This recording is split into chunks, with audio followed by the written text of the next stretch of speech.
Right, guys, welcome back. This is Above Average FPL. My name's Adam, and as always, I'm joined by Baker. How you doing, mate? Very well, mate. Very well. Relaxed, refreshed, week off. Fantastic. Like, And this is the best part of the season for us. So something a little bit different. What we're going to be doing is we're going to be going through the bonus point system.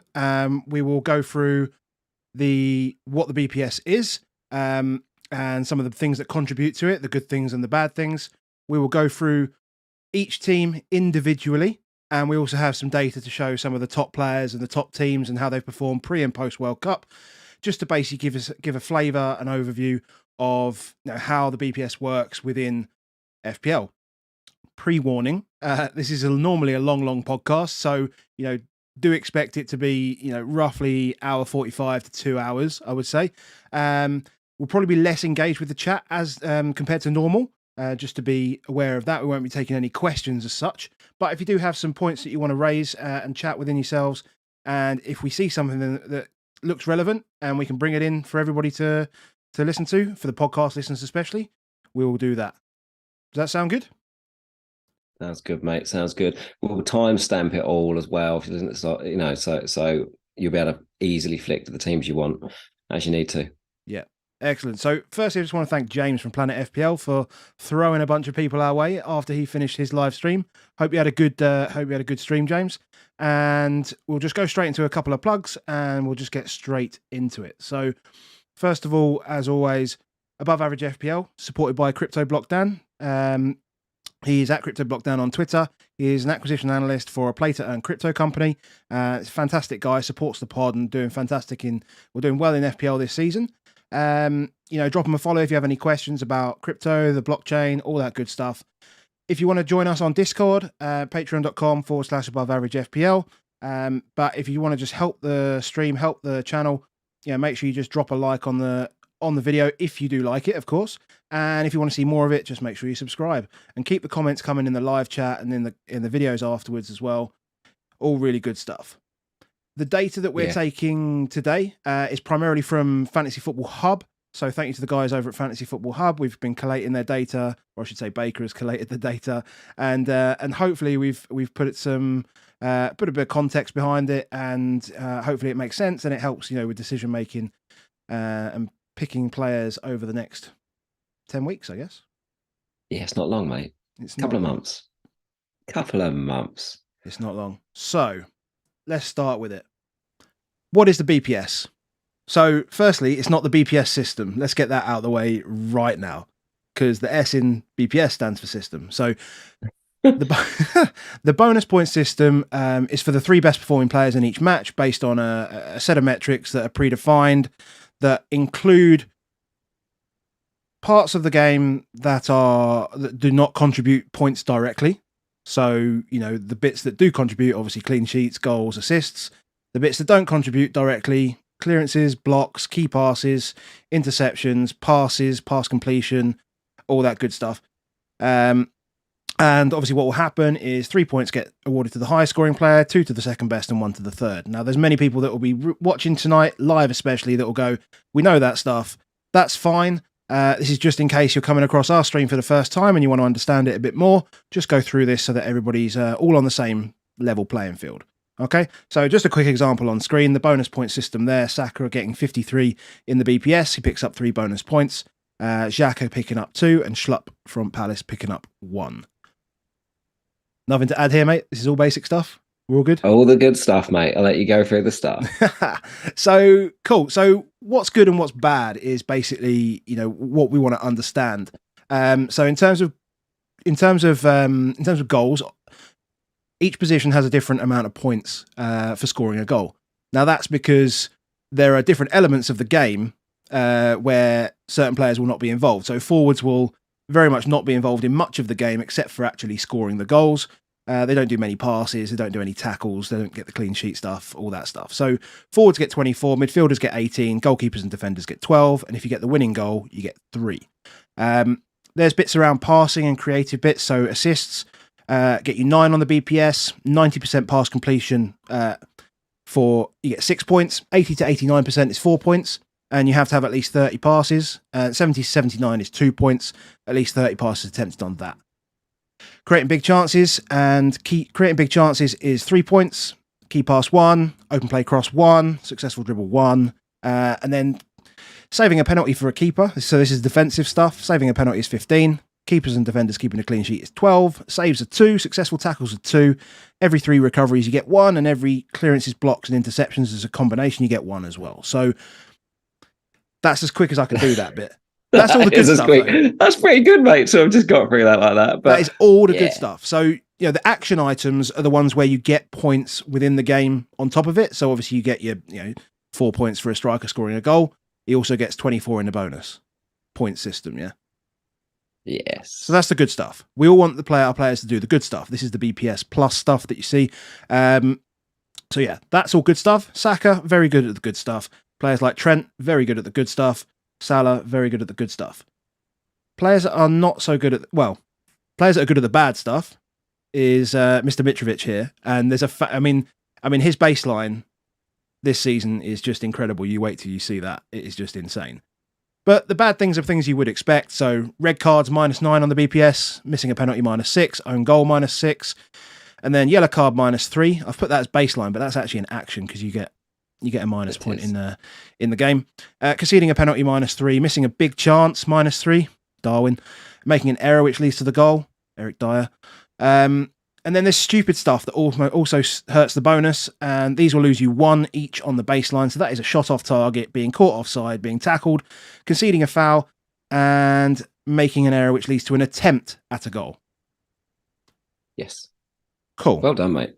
Well done. Get through those. I think some of the key is strikers basically actions. They're big. That winning goal 1 is. Because it changes quite a lot in the game. That's definitely one that you see a lot that makes just a big difference. Because like having the 1-0 is really important if you get that first goal. But then if it goes 1-1, then the 2-1's really important, or the 3-2 is really important, all those type of things. So getting those extra free on the baseline really does. You see it so often. We had that one the other week where Tony had the winning goal right up to the very end, and then Fulham, wasn't it, scored like a 92nd minute goal that meant nothing, but it meant that it took 3 off of his baseline and added like 3 onto Jensen, was it? It added onto, and it switched it around, like those things. So that, and then you've got like the pass completion stuff as well, and this is all the stuff that changes late within the game. So you sort of go, well, why the hell has he just bumped up to 3? And then, I mean, you're the kind of anal guy that will just watch those passes, and you'll watch it on SofaScore and be like, he's on 28 passes, he's on 29 passes. So, yeah, that's the sort of stuff that you'll do, right? That's how it works. Let's talk about what it means. Cool. Do you want to start with the top teams first? Yeah, let's get into teams. Let's go into the teams. Oh, and by the way, for everyone, we have got the wheel. It's going to be a little bit different, but we've got the wheel. That stays. We haven't got as many wheels as I was hoping for. At one point, I was trying to get you to about 4 wheels, or at least a 20-man wheel. It was going to be like a cog. It was going to be like a cog. One would go, and then the next one would go. It'd be like that. It'd be like a really bad fruit machine. Yeah. Well, those dominoes things, it just goes and goes through and does all that stuff. It would have been like a version of that. We did also try we genuinely Googled swirling balls last night to see if we could do it like an FA Cup. Yeah. It's surprisingly that the search for swirling balls wasn't as unhealthy as I imagined. Yeah. But we didn't find what we were looking for. No. So teams. Yeah, I mean, what we should say here is that it's no surprise that this pretty much mimics the league table. I mean, it's not necessarily a surprise that, because the teams that win the games generally are the ones that get the most bonus. There can be anomalies in there, of course. If you have like a keeper he makes a penalty save in a loss, he might still get 3 bonus, etc., etc. But generally speaking, the top guys will earn more bonus within a game than the guys near the bottom. And so we can see here on the left-hand side, we've got the bonus points per game during the season, and then you've got game week 1 to 16 and game week 17 to 28, as well as the delta, just to see what's changed. And I think the thing that sticks out immediately to me is that is that in that top bracket, everyone has deteriorated, or like the majority have deteriorated. Now, Man United have obviously had very good fixtures out the back of the World Cup, and Brighton have just been ridiculous, I think is probably fair to say. And Villa, ridiculous. Well, yeah, I was going to get, I was going to get to that slightly lower, that lower group, but yeah, it is crazy. So, for those that are listening, I mean, City and Arsenal on average 5 per game.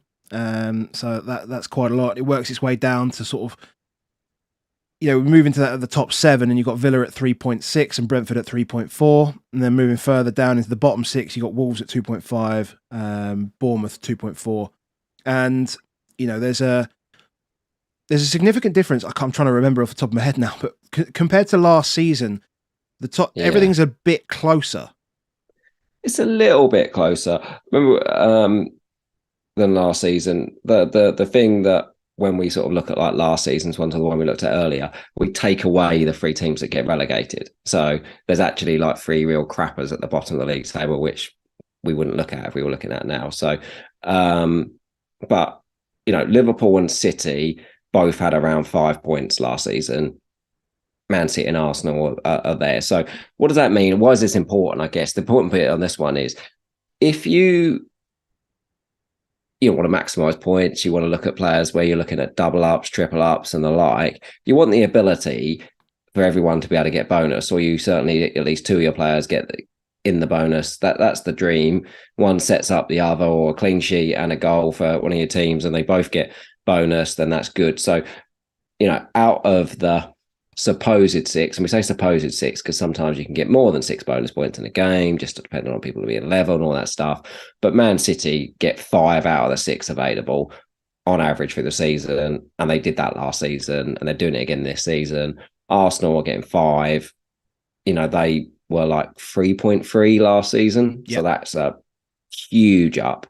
And then Newcastle is brilliant. I've just brought up the data that we looked at from the pod at the start of the season. Newcastle was great. I mean, between game week 1 and 19 last season, they picked up 2, right? So they'd literally be sitting on the bottom of this table. Yeah, well, they were bottom of Christmas, weren't they? Well, yeah, exactly. Makes sense. And then game weeks 20 to 38, they were at 3.84. So, you can see they were pushing themselves up into this top half. And now they're at 4.4 for the season. So definitely just continuous improvement there. Although, the thing, go on. The thing with team ones though is that you do need some clean sheets. You need to be relatively reliable. So I do feel like that has probably brought them a lot together. Is there's not been as many cleans basically this season as last season. That's how you really dominate it. So when we get and look at Villa a bit later, Mings has picked up, Cash has picked up, Emmy's picked up. Bang! That suddenly they can dominate potentially, and obviously Watkins has picked up. So they get a 2-0 win. They're almost nailing on 6. Suddenly they're going to get their 6s. So that's that some of the bits where you look at the teams is they almost tell you a little bit like, oh yeah, it quite does correlate sometimes to the clean sheets. Liverpool, why are they dropped off from being like 5.24 down to 3.7 here? Cleans. Can't Alisson's not bailing them out anymore as much as he was. I mean, he's still unbelievable, but he's not bailing them out. So therefore, do you want to spend a load of money on an unreliable clean? Not really. Hence why, we haven't currently got Trent and Robbo in our teams. But, if they started keeping cleans, they would, because when we get to Liverpool, you'll see the baselines are still bloody good. Yeah. But you do need some absolute returns on this to be able to get there. Brighton are just flying. 4.9, the top post restarts. It's per game, so it doesn't make, it's not like, one's played more games than the others or any of that type of thing. They're just steaming, absolutely steaming where they're at. Arsenal, I think the Arsenal one is just if cleans a little bit, is they're not, is haven't kept as many. Yeah. And therefore it can hurt you. The other thing is, quite often Arsenal go into games with no forward, from a FPL perspective. So quite often one of the things that you'll see with Arsenal is that they might win 3-1, but the forward on the other team gets 1 or 2 bonus because he scores and that's all he needs. Exactly. So that's I wouldn't look at Arsenal, for example, here and say 5.7 out of 4.2 is because they're playing worse, because they're still winning every week.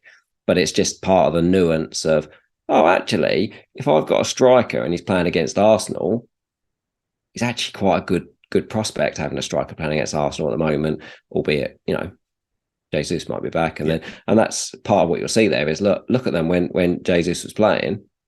Helps. Yeah, Helps. Massive. So we're going to use this to separate the teams, to do a little wheel, to then work through. Well, this is exactly it. I mean, you can see how they're split out now. We've color coded them and everything, and these are the pots. So I have to make a note of which ones we've done, because I can't remove these logos from the screen because we are. I can hide it. I've got a Google sheet. I can hide play one off, and I'll try and help you. Yeah, okay. I'll try and help you. Yeah, just to make sure that we don't obviously try and duplicate. But we'll spin the wheel. We'll get a pot, and then we're going to decide which team to go for. So we want to keep it interesting. What are we going to do? Are we going to do some players first, or do some teams and do some players? What do you want to do? Well, we've only got two other slides on the players. So if you wanted to get the players out of the way now, we can do that, and then we can move back onto the teams. Let's do it. Okay, so what do you want? Pre-post World Cup or over half bonus per game? Over half bonus, the big boys. So what we've got on here is players that average over half a bonus point per start, with a minimum of 10 bonus points. It's over a half a bonus point and not exactly half a bonus point. That's quite specific, because 0.5 is quite an easily divisible number you get to. Yeah. So looking above that is a good benchmark. So for keepers, you've got Kepa top at 0.68 per start, Lloris at 0.57 per start, and then you've got Leno and Raya below them. The big guys in defence, Trippier 1.19 bonus per start, which is just mad. Dalot 0.82, Stones 0.79. So these boys coming back from injury, perhaps could be interesting, especially with doubles coming up. And then Shaw, Stupinan, Trent still up there, and then Saliba finish off the defenders.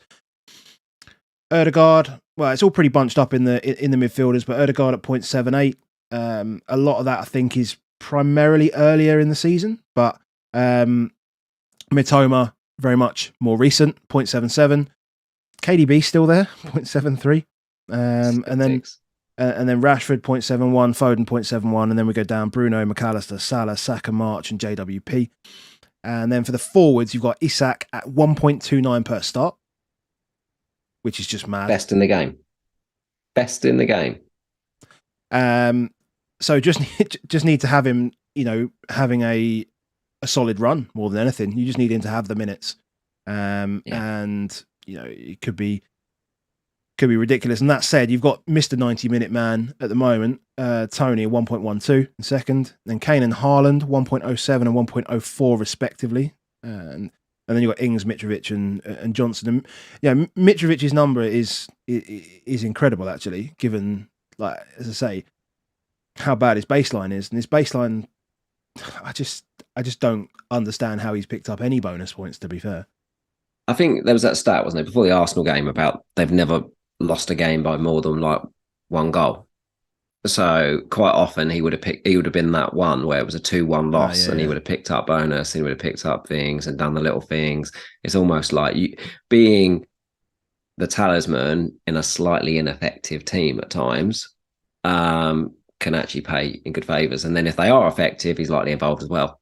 And that's where he can get in it. So he's always going to tick along. Yeah. Anything to add on? Keepers is interesting. Just we've never had keepers in this. So to have 4 is phenomenal. Some and we've seen it. Kepa's been ridiculous in what he's done. Raya, Leno. There's been some people have caught some Leno big boys, and Lloris. I think that's more that the rest of the team have been bad. So well, the Kepa bit is obviously, firstly when he came in, ridiculous of volume of saves because the Chelsea defense were bad. So then he was keeping clean sheets, and he was just maxing on bonus easily when he was doing that. Chelsea also play they play out the back a lot, so he picks up passes as well. We've seen that in the last few weeks. he's been hitting those pass thresholds of 30 passes.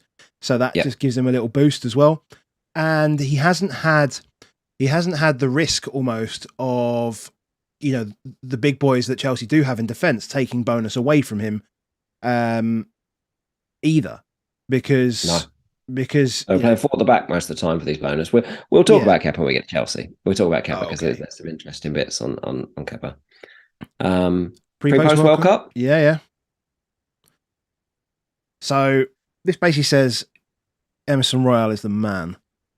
So basically just selected some players where there has been either a change in their baseline or a change in what they're actually doing for bonus. And sometimes this game's really simple and it's like baseline goes up because the player's playing better and therefore they get more bonus. That's the really, really easy one. And sometimes it's really easy that their player or the team is playing worse and then they do worse. Those parts are really, really simple to look at. Sometimes it's about, the baseline might stay the same, but the outcomes, change. So if you look at March, for example, phenomenal. His baseline was 9.2. His baseline is now 9.8, but he was getting 0.07 bonus per game pre-World Cup. He's now getting 1.18 per game, like unreal where he is at the moment. It's just absurd by doing basically the same stuff. Saka has virtually doubled his by having basically the same baseline. Was getting 0.36 per game, now getting 0.79 per game post World Cup.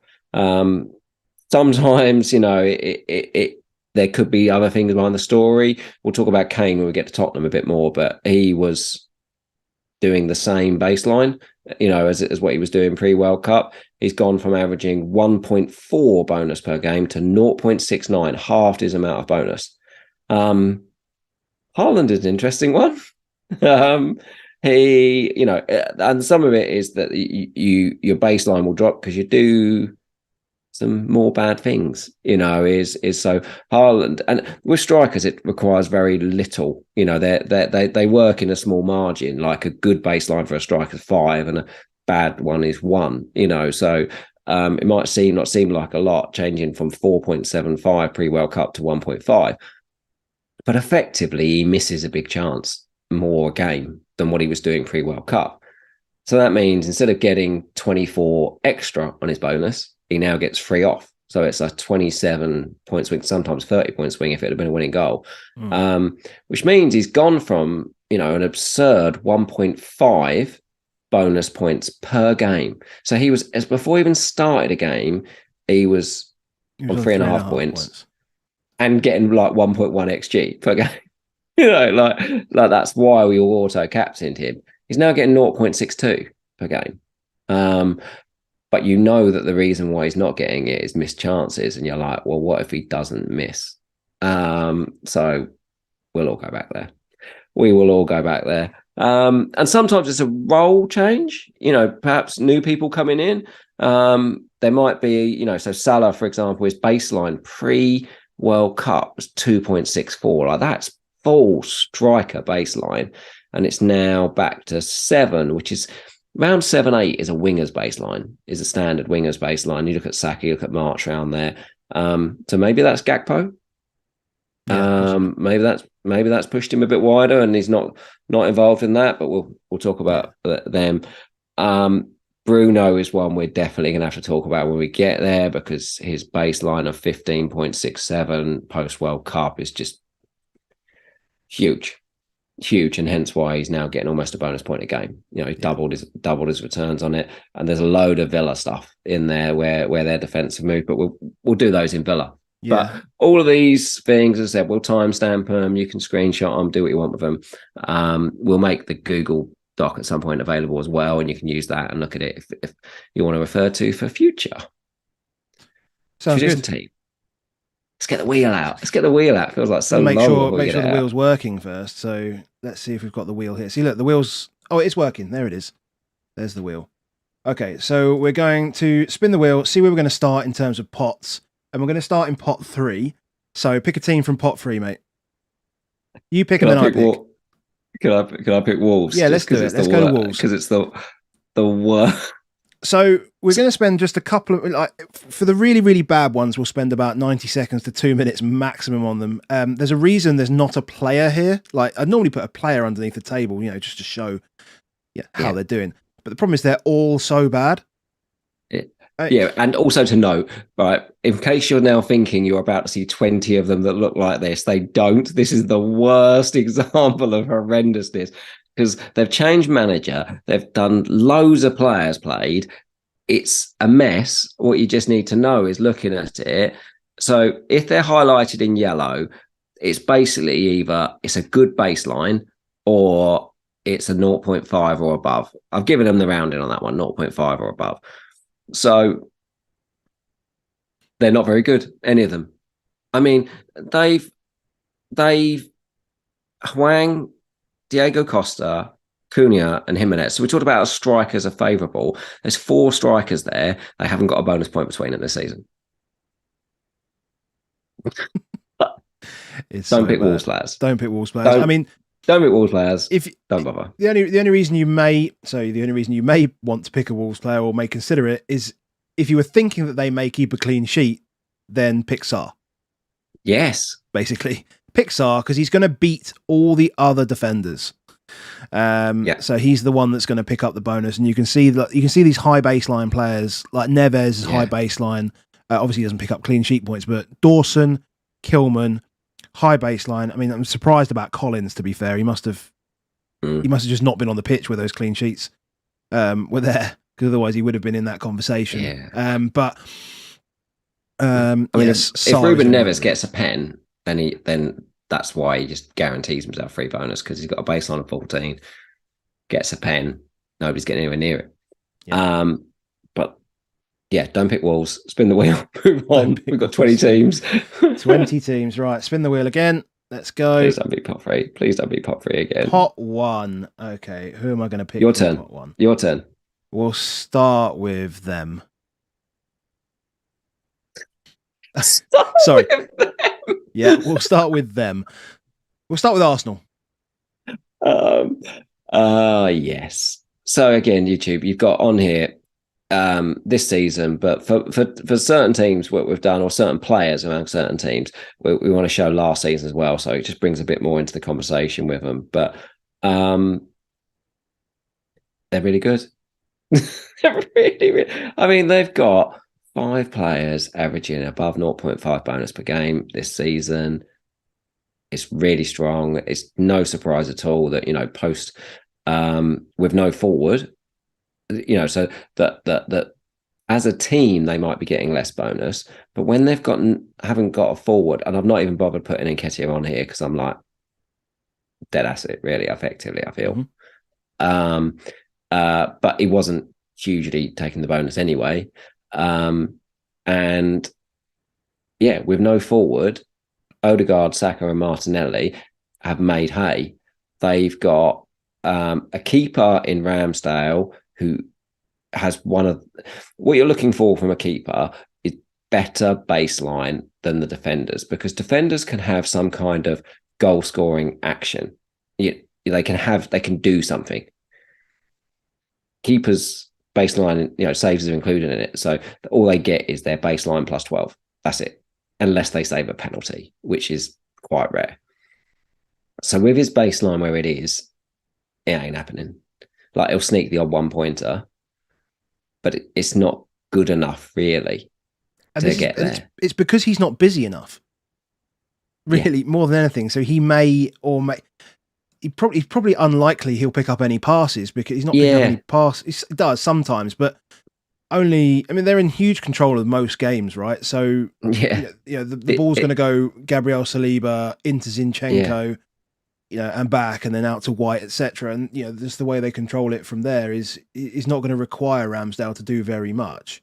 No, and that hurts. We'll look at Pickford in a bit whenever we get there, and it's a similar story post Dyche. As teams get better, the keeper does less. It's like, oh crap, they get no baseline. Some of the other Zinchenko is quite interesting. where he's losing his baseline. So it doesn't look like a lot. It's like 2 baseline, but it's effectively like 2/3 of a big chance and 1 key pass per game. So as he's become more and more inverted, he creates less chances. So he actually becomes, although he's brilliant, for the team, he actually becomes a slightly worse FPL asset doing what he's doing, and I look at it now and it's like, I feel like Gabriel going for the donk, for the head of Gabriel feels like the way forward. Saliba's got the best baseline out of all of them. He's like the only one none of us ever own. I've owned White and Zinchenko and considered Gabriel. I've never even considered Saliba, but his baseline is solid. He just somehow doesn't always play out. Like, he gets a really good baseline when somebody else scores a brace, and therefore he never gets any bonus for it. But he should be in the conversation a lot more often than he is. Odegaard is just solid, really solid, and that extra extra 2 on the baseline from last season is just like an extra 2 key passes. It's fantastic. Does all the good stuff. That's why he's good. That's why he's really, really good. Saka. One of the things on Saka is, I think that we talked about last week on the pod, is like that was his first goal in the last game week, that it wasn't a meaningful goal. So he's benefiting quite often with the old. He's probably that's why his baselines are 9 as opposed to like the 7s that you normally see for wingers, because he's picking up winning goals. Winning goals really often actually makes him a much, much better asset from a FPL perspective, is that, you score those big goals. He's a hard remove for any of us bench boosters in 29, mate. He is a hard remove. But yeah, I mean, I think if we're all, well, I suppose not many of us will have 3 at this point with the double in play. It's going to be interesting to see, as you say, who's going to come off for 29. Look at them. Look at those midfielders. Look how good, like they all start, even before the returns you stick on them, that they basically start like 2.6, 2.7, where they are on their points. I looked earlier and I said to you, they've averaged as a team 55 points per appearance as a team. So they basically average 5 points per player per match they play. So if you take out 3 Arsenal this week, you're basically taking 15 points off your score. Yeah, but people will be adding in. It's tough. People will be adding in Shaw. They'll be adding in Bruno, and I'm not sure who else they'll be adding in for that. There'll be Madison's. Madison's. Okay.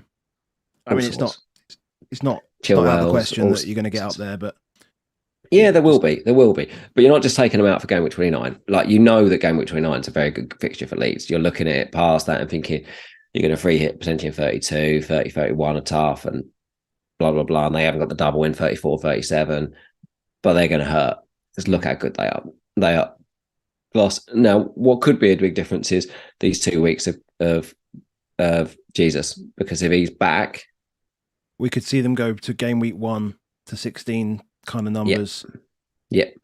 And for Martinelli, look, Martinelli's just brilliant. And he's the one I think a lot of us look at too. But he's lost his corners. And you can see that a little bit in the baseline, going from 8.79 down to 7.08 post World Cup. That is a little hurter for him. He then gets pushed wide and more, and Jesus comes back in. If you need something to convince you to sell him, that might be the bit that does that. I think a lot of us at some point will look at getting Martinelli back. Yeah. But we'll see how it plays out. Just to point out for Jesus as well, is his baseline last season at City was 9. He was mostly playing as a right winger. He was working unbelievably hard. He was even hitting pass completion. At Arsenal, his baseline's been 3. He's a full striker. He's their number 9. Cool. Yeah. Back to it. Let's go. Spin it. Back to it. I need to keep finding it. So there we go. I'll keep hiding the. No teams. worries. We're still in pot 1, mate. So pick another team from pot 1. we might as well go Man City. Do them. Let's Just do get the that. big boys out. Let's get Erling out. Again, these numbers are big. However, the most difficult thing with City is something that hasn't changed over the last 3 or 4 years. It's trying to understand who's going to be on the bloody pitch. It's that this table, if you actually look at it, half the team that are playing are defenders for a start. Yeah, you've got 1, 2, 3, 4, 5, 6, 7 defenders on this list. Yeah, because we're not sure. Important fact is the right back gets what the fullbacks in general. So if Ake's at left back or the fullbacks, and again, it's doing this invertedness and how it would work. Inverted is bad for baseline. That's something. This is a new one we can learn in coin. It's bad for baseline. You're not creating as much. You're not doing the good stuff. you're not in the far corner positions making those key passes. And you're probably, somebody pointed it out talking about Zinchenko, but just to reference that, you're making more difficult passes in a more congested area of the pitch, which means your completion is going to be lower, and you're not going to pick up those additional points, and your baseline is going to be lower. So exactly that. Yeah, you get tackled more, so you lose at that, and you get dribble past. And all those type of things. And it's hard to dribble past players. It's easy if you're out wide to just go, oh, he ain't going to get there. I'm just going to push that past him and go, So it's not good. It's not good for it, which is why Walker Lewis get nothing. It's why Ake's getting nothing. But that's actually what that's really good for. And obviously, Ederson gets absolutely fuck all because he's the worst FPL pick in all time. Sorry, I think Flappy is in the chat and he'll definitely go back to him at some point. But just as another key reminder that he is a really bad FPL asset. What's great is, can you get one of the centre backs? Because if the inverted fullbacks are not scoring, they're not assisting, they're not getting bonus, the keeper doesn't get bonus, doesn't get saves. If you're the centre-backs in City make like 100 passes, so they guarantee they start at 6 before they even move in, just on that pass completion. If you can get the ones that are playing, and there's always a chance because KDB is so good at crossing, they smash. So Stones, when he plays, he smashes. Laporte, when he's played this season, he smashes. Akanji and Diaz, not so much. But Laporte and Stones, if they start getting runs, and that's not just this season, that's last season, that happens with them. If either of those two get a run, I'll be thinking about them for that running. But it's trying to trust them in a double. It's tough. Strange enough, from a bonus perspective, I wouldn't be looking to triple up on City, just because you almost feel like anything that happens if City do well, Haaland will take the 3 bonus, right? So that's one thing that will happen. And then, so you're fighting essentially for a 2 and 1. It's very, very difficult to get in there when you're being supplied by KDB. Yeah. It's very tough. I mean, KDB, the 6-point assist from KDB's gone. It's now a 5-point assist almost. Consider that. But yeah, I think if I was going to get one, I probably would even swerve KDB just because of the volume of midfielders that we have to choose from. And then if we can pick that centre half that's going to start, that could be money. Because I'll tell you what though, Foden appendicitis. So I was all happy earlier thinking I'm going to come and talk about how good Foden is, because Foden and Mahrez with baselines around 10, 11, that's just nonsense for wingers. That's unbelievably high. And so when they score, they're in. Now, if Foden's not there, and if Mahrez is somehow naughty-stepped and Alvarez starts playing, I mean, every time he plays, he gets some bonus. It's unreal is the bonus. He's turning in 1.3 bonus per start he plays.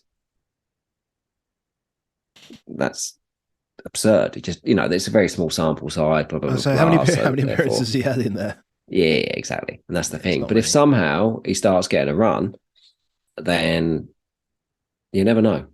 It's just one to keep in mind. But anybody who gets that right wing nailed down, whether it's Mahrez, whether it's Foden, whether it's Alvarez, they're big. Haaland, yeah. I'm not concerned about the Haaland drop off in bonus, just because the fact it's a big chance missed, and I'm like, keep giving him the big. If he keeps getting the big chances, at some point he'll score hat tricks, fours, fives, whatever. Yeah, we've seen it. Yep. We've seen it. The rest of them, De Bruyne probably just isn't doing enough now to make it worth it. I can't see, because in the game weeks when he doubles, it's going to be like Bruno doubles in that week, and Bruno's on pens. I'm probably always going to go Bruno over De Bruyne or Salah, if that's where we're at. Just feel like I'm going to go that way rather than De Bruyne, and not back there. So, see you next season, Kev. Indeed. Where we're going? We are going. Sorry, they have to keep switching screens, but you two are working. Oh, the middlers. Who do we want? Who do we want? Chelsea? No, let's start with. I want to see this Mitrovic stat. Let's see Fulham. I want to see this Mitrovic. So Mitrovic's baseline over the season is minus 0.71. As far as I'm aware, he's the only player in the game with a negative baseline. Only regular starter. Okay, there's a few that have got lads, but only regular starter in the league. With a negative baseline. And not only has he had negative, it's not even like it was just like one half of the season. It's not pre-World Cup, it's post-World Cup, it's both. Both. Yeah. Consistently angry. Yes. Lots of bookings, lots of tackles, lots of fouls, lots of missed chances. We kind of know that as well, though. We know he misses loads of chances. We know he's angry. I've gone there twice this season. Like, I can't think that I've even owned him, and I even avoided him in that double. Yeah, you did. But yeah, they're painful. I mean, Tim Ream somehow has come back from the post-World Cup like the best defender in the world. A centre back with a baseline of 15 is just unheard of. Unless you're playing for Man City, basically. Van Dijk and Matip. Actually, Van Dijk and Matip are probably the only two that normally you sort of see up that kind of numbers. But Leno is ticking away. Really strong baseline. Oh, he's good baseline because he just gets loads of saves. Yeah, you can't trust it, but he does still get loads. I mean, that 34 double. Like if you haven't got any money, but you want to put a strike, like 2 horrendous away games for Fulham. If he gets a clean somehow in one of them, it's 11 points minimum. Yeah. Minimum in those games.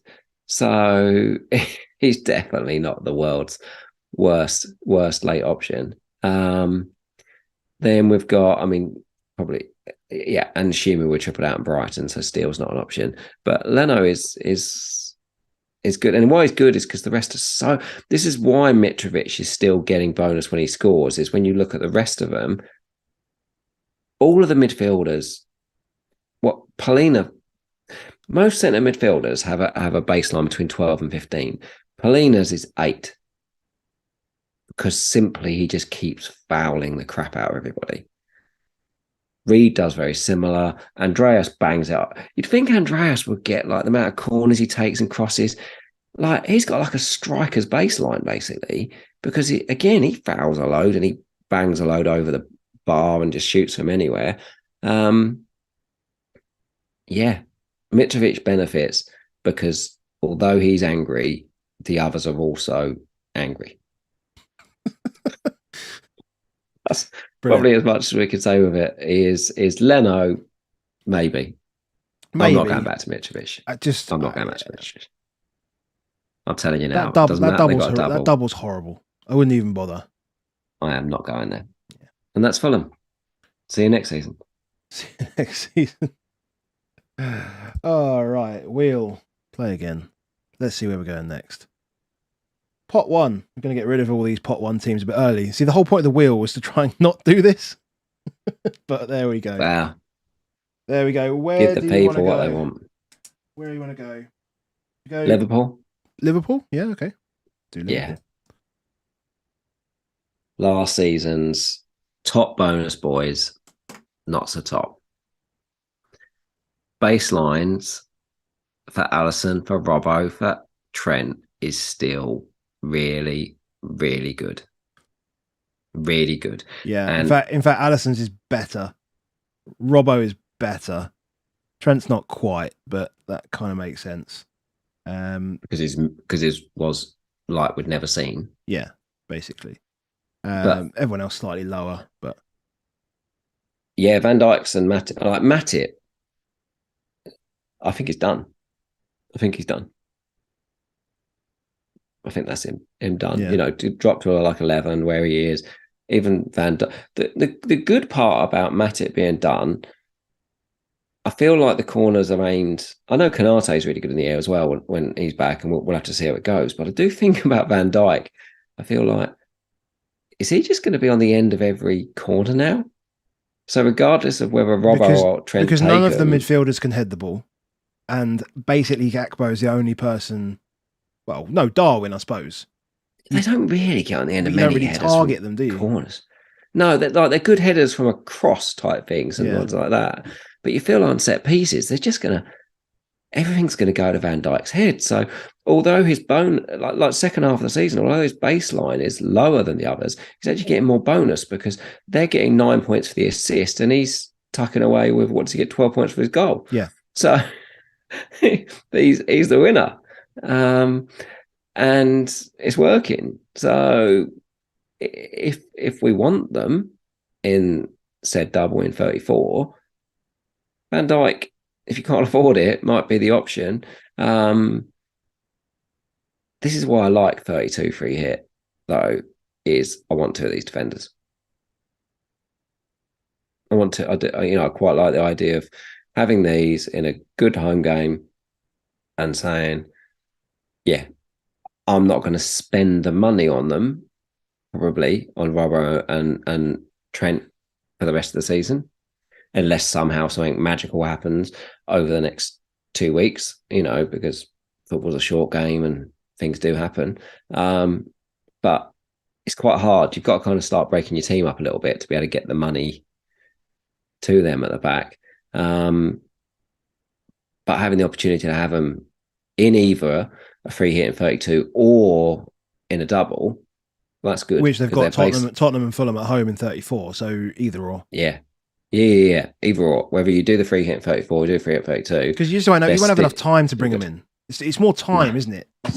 Yeah. You won't have enough time because you don't really want them for 29, 30. And then you've got to kind of make it work with transfers from 31, which just feels a bit awkward. And if you are moving money around, even for someone like Salah as well, you're going to be sacrificing places as well.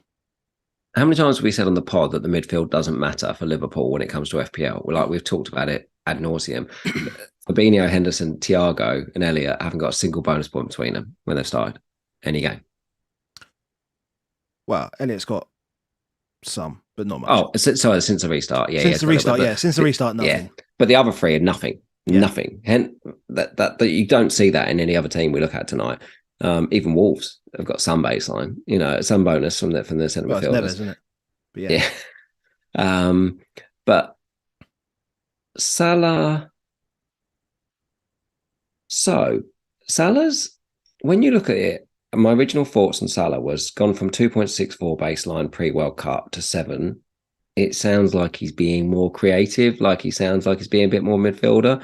But then when you look at the bottom, which is last season's baseline, his baseline was 7 last season.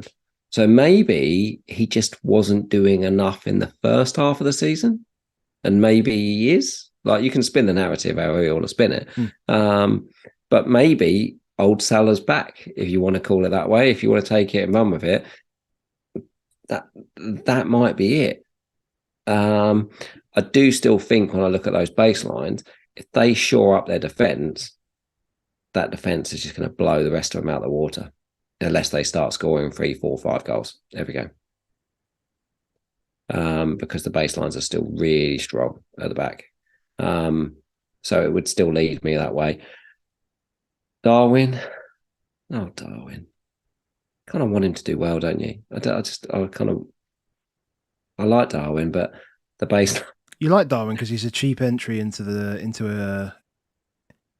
I just into like the the Liverpool player. forward line. Do you know what I mean? I just like the player, but he was first half of the season, he was missing loads of chances, but he was also one of the biggest creators in the league. Now he's missing loads of chances and not being the elite creator since Gakpo came in. And so therefore, he's just got no chance. He's got no chance. It's like, if you look at his baseline of under 1, even if he scores the winning goal, it goes to 28. But if they keep a clean, he still wouldn't get in the bonus. Because he'd be behind Alisson, Robertson and Trent. Waste of time. It's not, I know at some point he'll score. So, if I was free hitting in 34, I probably would go Darwin, because it's like, I've got 2 chances that I could be in that game where he scores 4 goals. But you'd get Salah, mate. But, you wouldn't get Darwin. You double up defence and get Salah. Yeah, you would. You would. You would. That's what we're doing. We're going to, at some point on this free hit, we're going to double up on the defence and get Salah. We're done. Exactly. Next team. Right. So back to the wheel. Let's. Is it going to be pot 1 again? I hope not.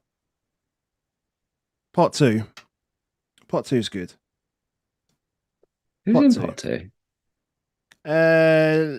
Let's talk Villa. Wow. Let's talk Villa. There's not many players at Villa as well, which is good. Which is good. Because you want the players that are going to play the games. There's no risk. The minutes risks is not so difficult, and the ones that aren't included here that do play, you just don't need to worry about, right? I've taken out the ones that I hate too much as well. Like, I've decided just to take Dina out on this. I was like, I can't be bothered to put him in there because I just refuse. Dina actually has the worst baseline of any defender starting. Mitrovic has the worst striker. Dina has the worst of any defender as a baseline. Midfielder? Who was the midfielder? I can't remember now.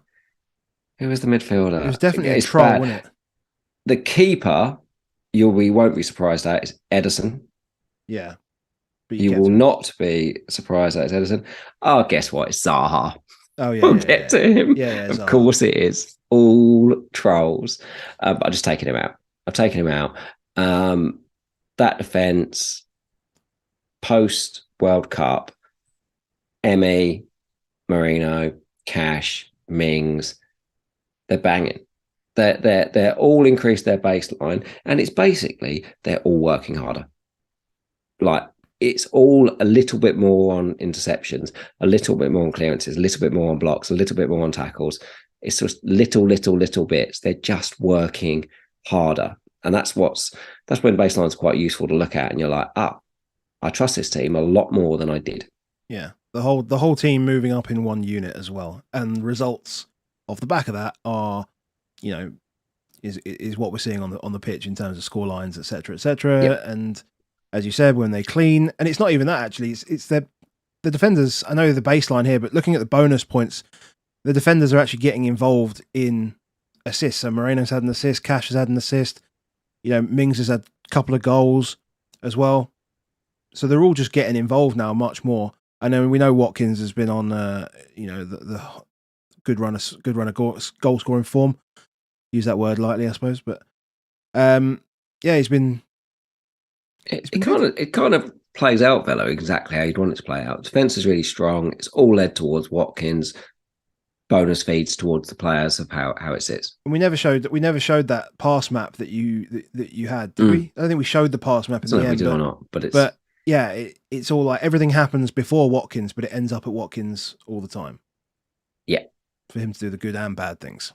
That's how the points go. They're a solid team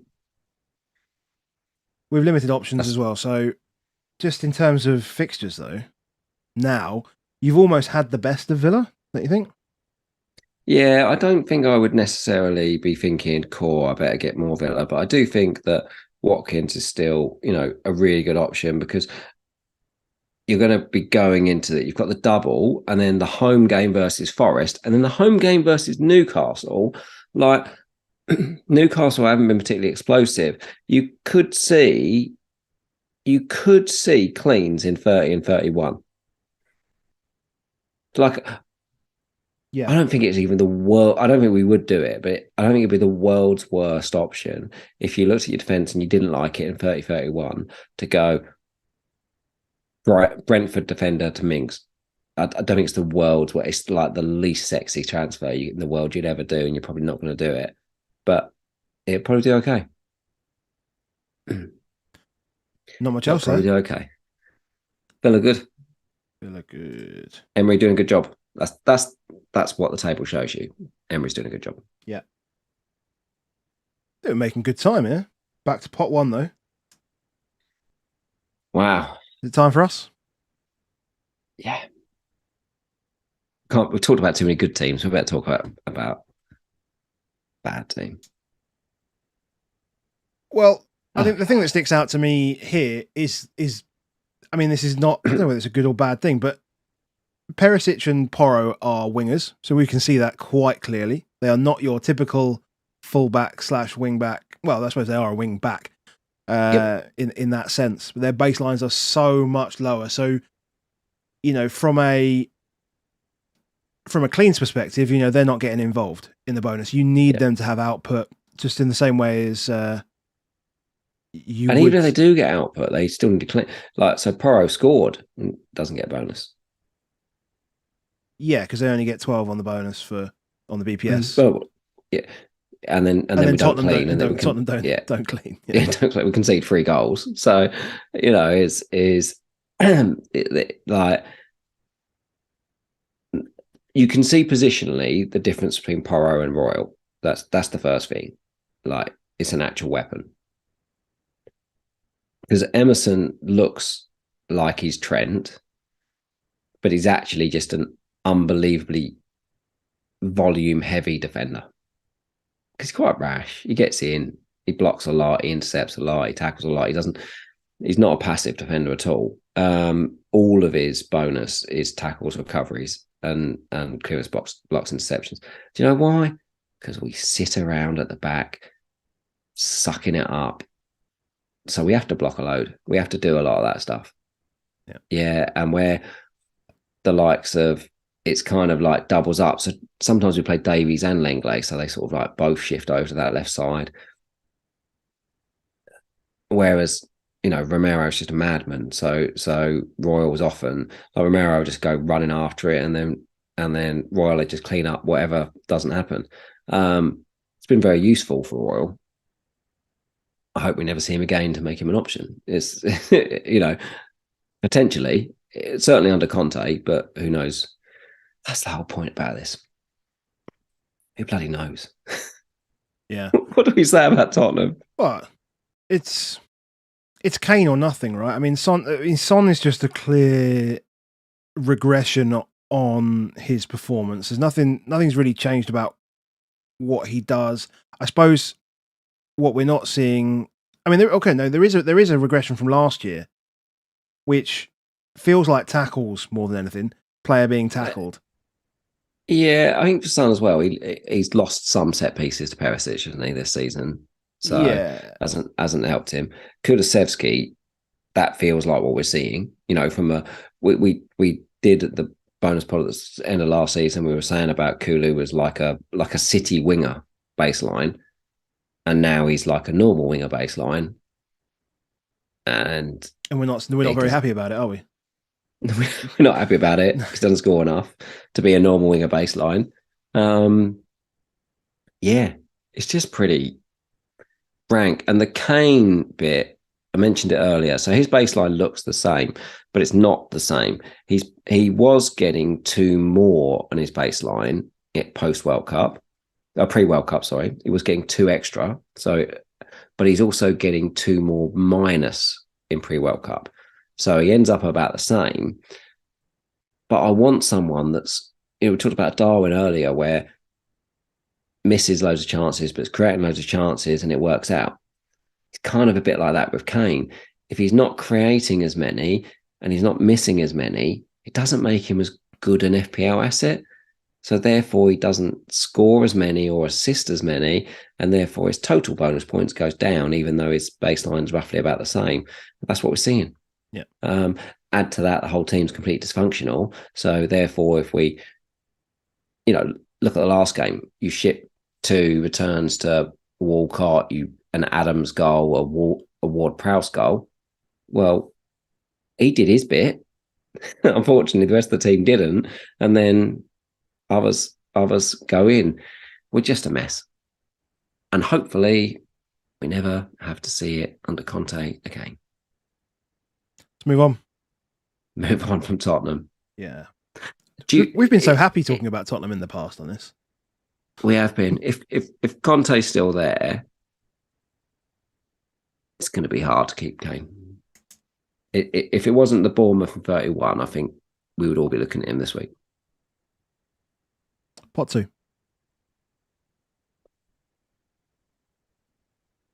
We've had very little from pot 3. Yeah, let's go Brentford. I'll tell you what, I'm going to force in a pot 3 next time because we haven't really been done any of them. Force in a pot 3. Yeah, but I don't want to leave him to the end. I don't want to leave him right to the end. Do you want to go Brentford? Let's go Brentford. Ivan Toney's really good. Low baseline. Doesn't matter because he scores important goals. How often does he score a penalty and it's an important penalty and it scores and it's like, yeah, there's a 27-point penalty on the bonus. Does his business. Don't know I ain't taking him out of 29. Don't know what else. I thought about it and I was like, you're taking him out. I'd rather just risk he doesn't get the book in. Because what you're essentially doing, not only are you taking out a player that does have 2 games, and I've talked about Tony to Haaland, so, but he's not just he's basically starting on, was it 6.5 points for the double, yeah. For the double, if he plays both, he starts on 6.5 points, yeah, roughly. And then if you consider that he's scoring more than a goal every other game. So he basically starts on 10 if he plays both games. Okay, cool. Yeah, perfect. So he starts on 10, and anyone making that kind of luxury move will probably be taking a hit as well somewhere else. So you need a 14-point player to take him on. Perfect. Haaland. Maybe. He's maybe got an injury. Maybe he's got an injury. I mean, literally, Haaland's probably the only player that could even get close to that. And then he's got Liverpool 1 game. So yeah, no, it's a complete non-mover. But I need to point this out. Actually, this is I'm going to say it's an official adjudication. Andy Martin has questioned the integrity of the wheel if you just force in pot 3, and you have used the words that the wheel is fair, the wheel is just. Fine, and we've got to go with it. Fair enough. I'm not looking at chat, but yeah, fair enough. But once one pot's exhausted, we can delete it. Yes, that's true. Yes, we will do that. Andy, thank you for keeping us back on track. Yeah. We're back in the game. David Raya is ridiculous. Really good baseline. Loads of good saves. Passes it loads. Does loads of recoveries. Claims every cross for corners. Perfect keeper for FPL. No one else? To say? Does this answer the me versus Pinnock? I think it's just it's okay. You need him to if you want it. Yeah, Rico, like, I think even if Rico assists Henry, even with a clean sheet, he's probably not getting there. No, and he's got 1 assist all season or something like that. 2 assists, mate, max. Yeah. So that baseline's bad, mate. Yeah. Like that baseline's bad because he's hanging out at the left wing all the time, but he's not actually crossing. He's waiting for the ball, but at some point he'll score. Bumo. Okay. If Bumo ever becomes a talisman, and he gets his ban and does all the rest of it, then, well, taking him out set pieces, he does, and all the rest. Bumo's a really good asset, but not bringing him in, are we? Nope. And Visser is exactly what you think he is. He is a forward, but he just comes off the bench, forward. Right? Well, again, he might end up being a starter if Ivan gets the ban. Pot 2 again. So we've got Chelsea, Forest, West Ham, or Everton. Forest. Okay. Let's get him. I mean, let's get him. He confuses me. Like his baseline confuses me. It's bizarre. Well, maybe he was just really good, and we just lost him and didn't get a chance to find out if he was going to be any good or not. So I don't know what the deal is with his injuries. But hey, he was getting a bonus point a game when he played. It's good. It's good. I don't know what else we can say about it. It's good. Brennan Johnson, because he basically plays that kind of half winger, half and half, forward spot, but takes pens. Yeah, good. Really good. Chris Wood doesn't score goals. Striker's baseline, no good. Gibbs White, very similar to Andreas in that sense, is kind of one where you think he would be a bonus monster, but it's not a bonus monster. And it's probably that tries a lot of stuff, doesn't always come off. Pass completion is tough because of playing in that number 10 type role. Just, not so good. Since old Felipe's come in at the back, like a very short sample, but it's one I'll have a quick look at. I mean, I'm never bringing in a Forest defender, but he's been absolutely magnificent on the baseline since he came in. Looks like he's elevated everybody else as well. Yeah, maybe him and Keylor Navas coming in and suddenly has just raised everything. Yeah, Serge has always been good on the baseline because he's just an all-action defender, and Keylor Navas, again, not going to do it. But if you have already got him, I think he was okay. Just on the chat from Nor FM says Felipe is Forest Tim Ream. He basically is. But yeah, just Brennan Johnson's still good pick. Good cheap pick. Fair enough. Good stuff. Back to Spinner. it. Give us a pot free. Come on. I tried. Not getting a pot free. Your wheel integrity. Right. Well, let's. Chelsea? Which will go? Chelsea. Don't say that too many times. It sounds like you're singing it. It's their only song. Apart from the fact that I've got Champions League Europe, the bastards. So Kepa. Well, actually, before Kepa, Chilwell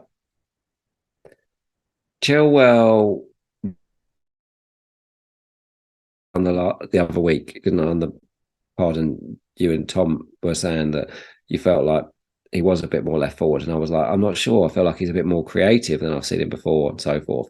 That is the highest baseline I've ever seen for Chilwell. Even back to sort of Leicester days, is he doesn't tend to get high on the baseline because he is always he very rarely gets the number of passes. He very rarely gets those kind of numbers. So interesting to see him on like a double figure baseline, or considerably more double figure base. 12.8 is decent numbers. Are you sure you didn't copy and paste that down from Chilwell to James? It feels I a didn't. bit spooky. I promise they have exactly the same. I promise you didn't. I think James is only. I don't know. James isn't. Has he even played any games? I don't even know any games he's played since he was back. But 20 minutes, Chilwell's is definitely. Yeah, Chilwell's is what it is. And Cucurella, I think it will be where he's played more left centre back. That left centre back looks like it's a prime position suddenly in Badiashile and Cucurella when they've played there. They're like up around the 15, 16 numbers. That could be big. Yeah, I seem to remember that last. Was that not the same last year, or was it more the centre back last year? It used to always be Thiago. Thiago's always been the absolute don for bonus. And his baseline is still monster. It would have been probably slightly impacted by the playing four at the back, but he's still just an interceptions blocks king of the world. And because they pass out from the back, it often goes to him before it goes off to someone else. So he's always getting loads of passes. Yeah. Blah blah blah. And then, but just in general, as players, I messaged the chat said about if Fofana's any good. We just haven't got enough games. Like, there's only one start, whatever was to put on there. I just didn't feel like it worked out right to put him in. We've only got one start to play with. Havertz, since the second forwards come in, his baseline starts going up a bit as he does a bit more work, but he's also scoring more goals. So he is suddenly turning them in. Felix is scoring enough. When he scored, he's done well. So those are good options. I do worry about how on earth does Kepa end up with bonus going forward, because if they play 5 defenders and then they've got Enzo and Kovacic, who've both got really high baselines, like 13, 14s, and then you've got 2 strikers. Well, if the strikers score, they're going to be taking him on for baseline. Then if any of the defenders get an assist or they score, they're going to get above Kepa. So there's 5, 7 players there that could do it. If Enzo scores a winning goal, he's pretty much going to get it. Even Kovacic has a chance. They basically, the only way that Kepa can get bonus going forward is probably if Sterling scores. Or Mount, if he gets back in the team. But the routes for Kepa to get bonus have suddenly decreased as they've moved to playing 2 strikers, not necessarily a 4-2-3-1, which had 4 midfielders, none of which were getting any bonus, and then 4 defenders, which is not as good for bonus in general, and not as good for attacking in general from the defenders. Feels like the days of the 10-point Kepa points might be done, which is a shame. Well, I don't feel so bad. It's not a shame for you. You haven't got him. You've asked me whether I had him for like 4 weeks in a row. Yeah, I wouldn't. What I'm saying is, I don't think I'd fear Kepa as much as I would have done earlier in the season if I didn't have him. And he might be one of him or Raya. We might look. I think we probably will look to bring one of them, move one of them on before the end of the season. I can see a keeper transfer still happening. Okay, spin them. Let's go. Is it going to be pot 3? I mean, we're going to do it, and then we're going to get to a pot 3 team. No, it's not pot 1. And then when we get to the pot 3 team, we're just going to spend like 2 minutes max on it, maybe 1 minute on it. We're going to be all over. Even if we get there, we're just going to be like, that's all them. Off we go. So pot 1, we've done City, we've done Arsenal, we've done Spurs, we've done Liverpool. So Newcastle? Yeah, we can go Newcastle. Kieran Trippier. I mean, he's been a revelation. I think so. His baseline hasn't really changed since the World Cup compared to pre-World Cup. The one thing on Trippier is that in game week 17 to 22, so I'm now going to go small sample, 17 to 22, he did 6 games, 28 key passes, 10 big chances created. In game weeks 23 to 28, 5 games, so 1 less game, but only 11 key passes and only 1 big chance created. So his last 5 games, he created 1 big chance. So gone from doing like 2 a game to 1 in 5. Maybe there's an issue. I mean, the can we say it's anything to do with the fixtures that they've had, or at least I think it's too early to do. No one's going to bring him out. Like, we got him. It's game week 29. You want him, like, and there's another double down the road. I don't think it's the fixtures actually. But if we start thinking about wanting some expensive defenders, City ones, Liverpool ones, if you haven't got free hit, for example, I think you might need to watch it. Like, might be the make way. Maybe just keep Botman and move him on. Like, it could happen that you could do it, but it's still pretty scary. Yeah, I mean, it's clear from the baseline that Botman is probably the one. I mean, he hasn't picked up a bonus point yet. He hasn't. I think that's in part because of how good, obviously, Almiron was in the first half of the season. That obviously helped. Even when Isak played, and then Trippier, between those 3, they were taking up most of the bonus anyway. He did pick up some. The reason they haven't picked up much in the second half is basically because they've kept no cleans. Yeah, they haven't kept a clean sheet in like 8 games, I think it is. Yeah. The last time they kept a clean sheet was... Pope's baseline's bad, isn't it? January against Palace. Say again? Pope's baseline's bad. Yeah. Really. But although it's bad, the good thing for him is that Burns is also bad and Shares is also bad. And then the midfielders aren't really creating a huge amount now. Miggy's dropped off a bit. So he still has a chance, even with a bad baseline, that he could, if he has one good game, he could easily end up with a free bonus. So this is not a regression of any kind. I don't think it's actually a regression with Pope. It's just it's really the teams, right? Because like Pope's baseline last year, that's a Burnley baseline. 15.97. Right? Yeah, it's partially or fully. I can't remember when he went. I can't remember when he went. Full Burnley? I think no. January? I'm now very lost in that world. But just in general, he doesn't make a lot of saves as well. No, exactly. So which he was doing for Burnley, and he was doing in the first. So maybe he was actually. So he was doing when he first came to Newcastle. He was making a lot of saves, and that's just not happening so much now at all. And the game's all been played in front of him. And then when he gets the opportunity to get involved, he comes flying out of his goal and takes people out and handballs it and all sorts of stupid shit. So, yeah. It's because he wants to do that sweeper keeper that he used to do at Burnley. Like, he used to think he was king of the world out there. And that's why he used to get loads of baseline. Yeah. Here, he just comes out and just takes people out. But it's not so dissimilar. Like, even more recently, though, it's not so dissimilar to like Ramsdale. And it kind of feels a bit like that. I mean, defensively, their numbers haven't actually got a lot worse pre and post World Cup from an underlying perspective. So they've just been a bit more unlucky, I guess. But yeah, I don't feel as comfortable having Pope now and having triple Newcastle.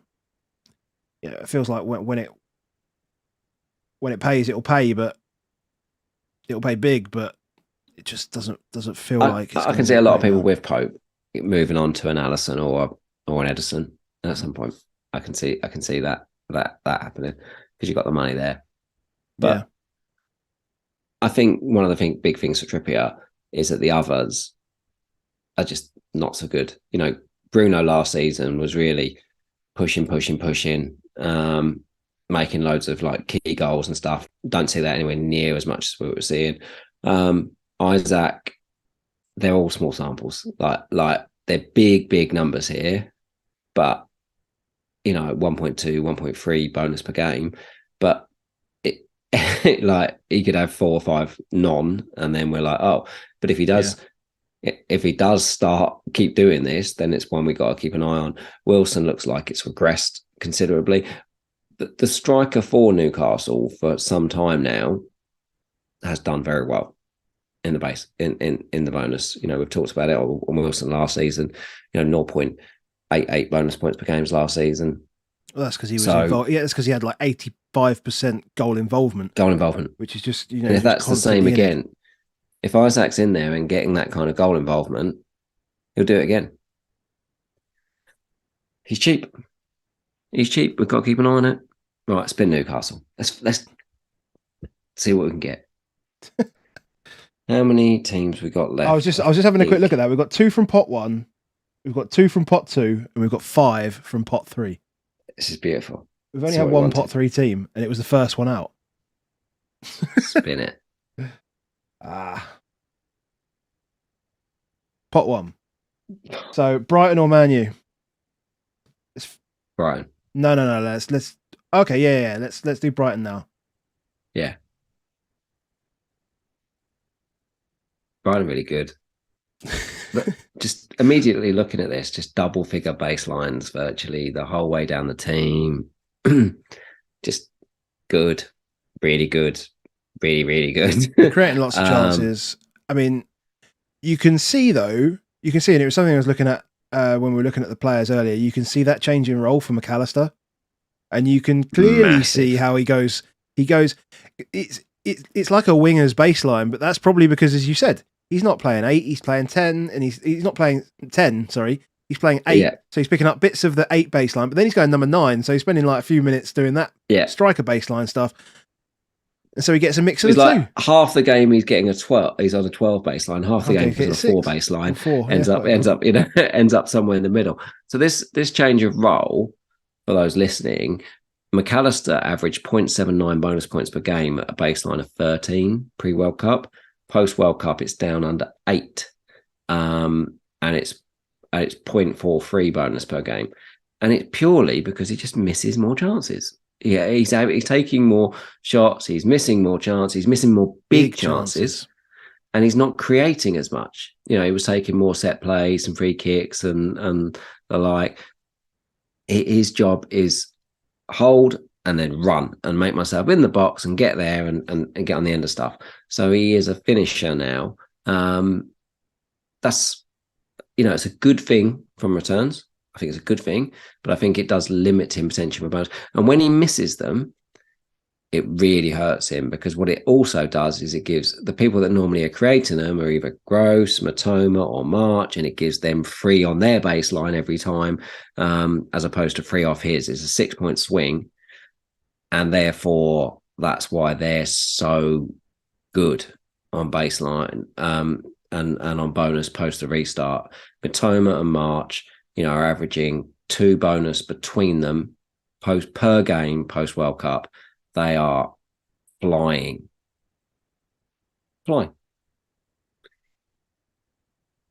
Matoma's it's just class, isn't it? It's just like a 10 baseline. It's like he is like Kulusevski was doing last season.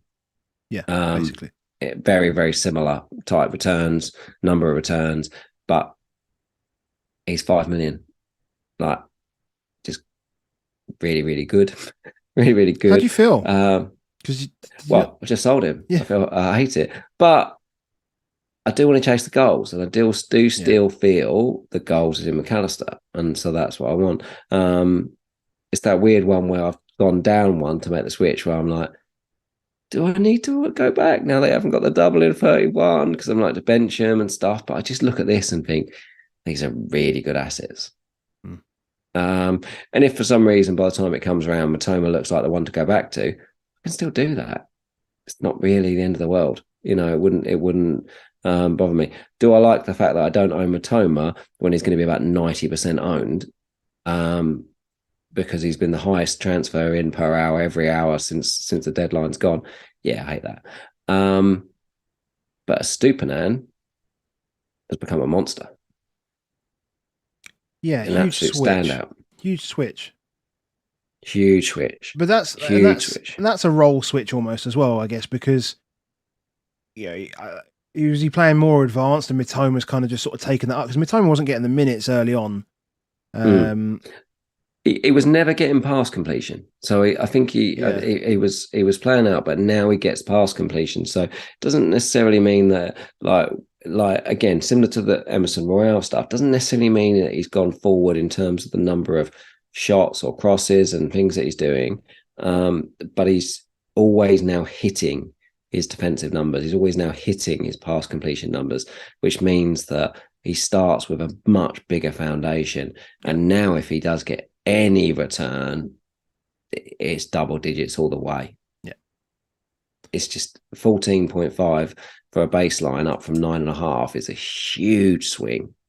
Huge swing for Stupinan. So it's definitely a lot more controlled. Looks good.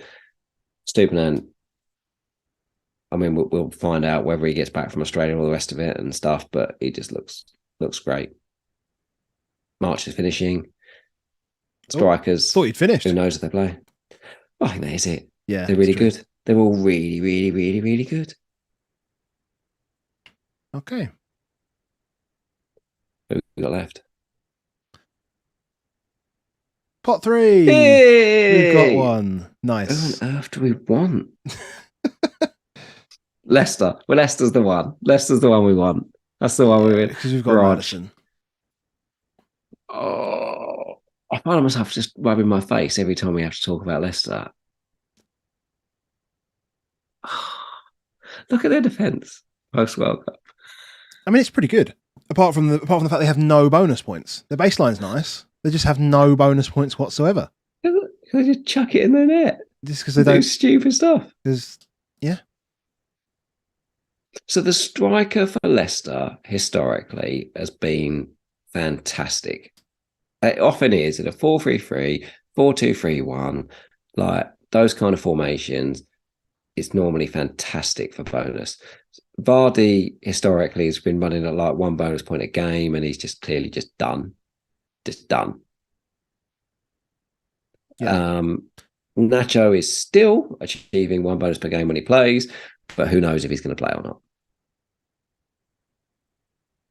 And then it's just poor Harvey Barnes. with two Harvey baselines. Barnes. Post World Cup 2, overall 3.08 baseline for the season. So even if he scores, he's on what, 21 baseline, maximum 24 baseline. 24 bonus, 24 BPS. 24 bonus, 24 BPS. Yeah. Okay, he's not getting any bonus, even if he scores. They're not going to claim. So he's like a 7 point, even if he's like, you think, yeah, my midfielder scored like 7 points. Yeah, pointless. Well, not pointless, but it's not pointless, but it's almost like just a little bit better than an assist.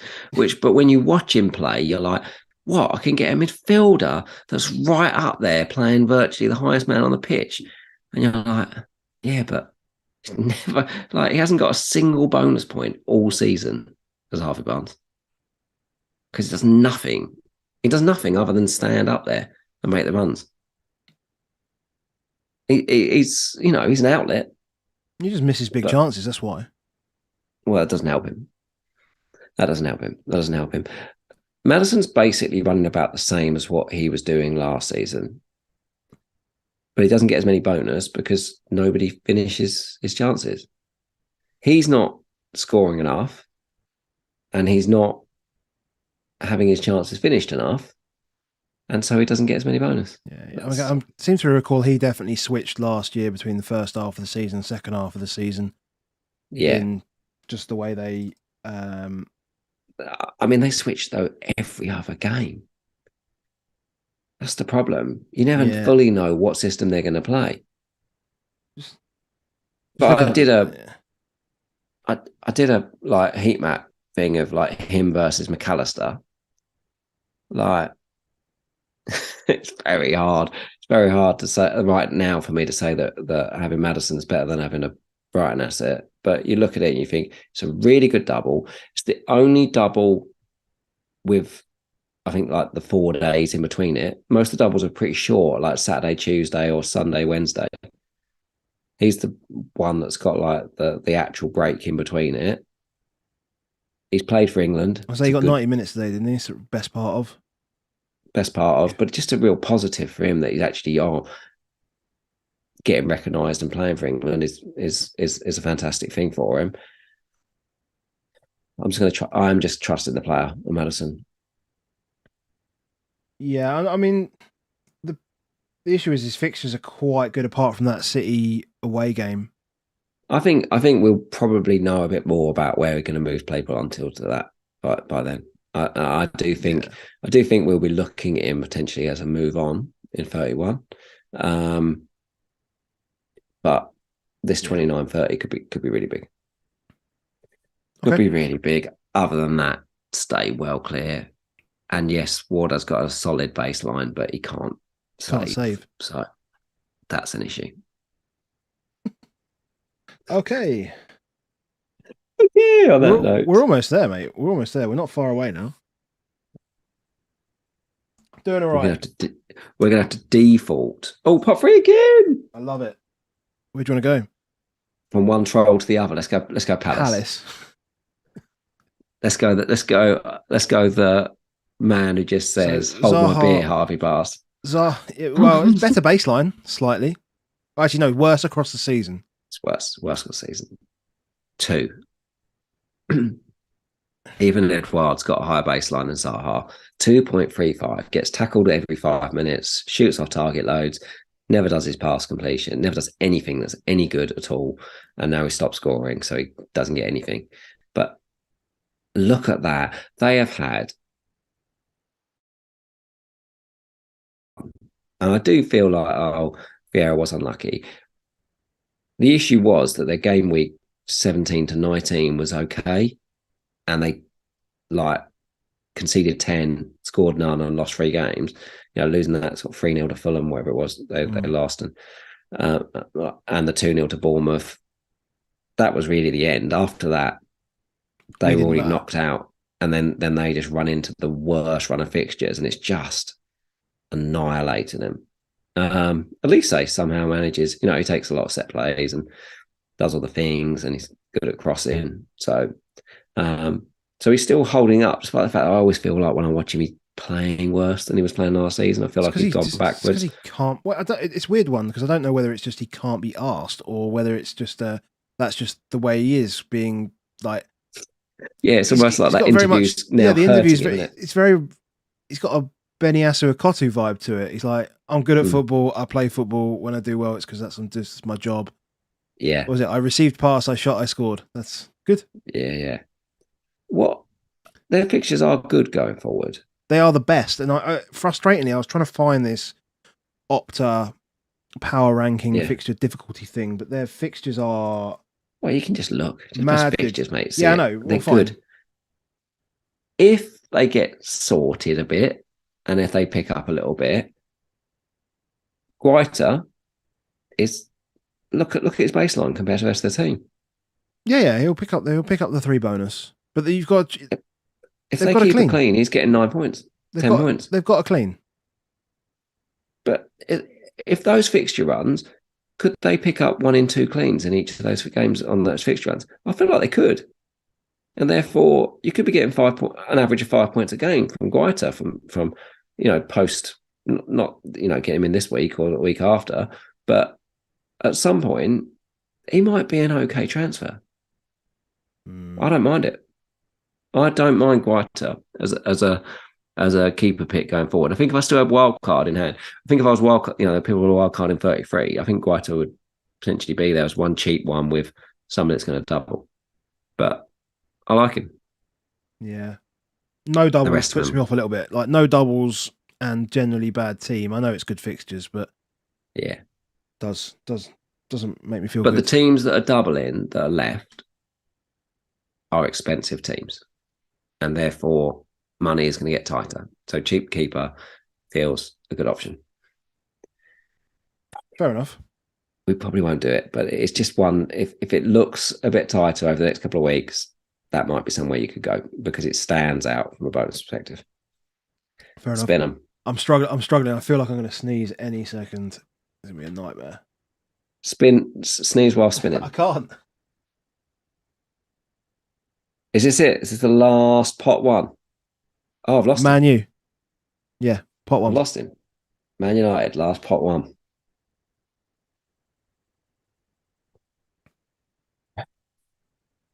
So, Bruno's good.